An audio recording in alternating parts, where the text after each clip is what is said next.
ছোট কেউ বা আছে না কেউ আপনার সামনে দেবে সে মার্কেটিং করলে মন খারাপ করবেন না, রাগও করবেন না। কারণ হইলাম ফইরা ছিলেন, ফইরা ফইরা হইলাম আকাশ উড়ে, অনেক উপরে যায়। মানে ওই যে বৃষ্টির দিনে ফইরা ওঠে আর কি। দেখবেন যে একটা বাল্ব জেনে আছে ওই জায়গায়, মনে করেন যে লাইটের আলো জেনে আছে ওটা ঘিরাও দেয়।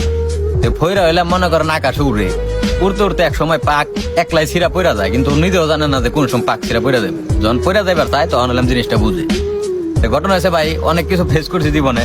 দেখা গেছে দূরে কোনো এক ক্যাফেতে গেছি বা কোনো এক এলাকায় গেছি, ওই এলাকার পোলাপান মনে করে তাফালিং করে বা অনেক হই কই, মানে বুঝাইতেছে যেটা আমার এলাকা, ঠিক আছে। অগ কোনো ব্যাপারে মনে করেন যে কোনো সময় মন খারাপ করবে, কারণ হলে আমি তো আপনার চিনিই না। প্লাস মানে ওর যদি কিছু থাকতো অরিজিনাল, ঠিক আছে, তাহলে ও এত অগ করতো না। বিশেষ করে এই যে ভাই আমার এলাকায় অনেক মানুষ আসে, আপনারা সবাই জানেন যে আমার এলাকায় চাতে বিখ্যাত, মানিকগঞ্জ জেলার ভিতরে চাতে বিখ্যাত।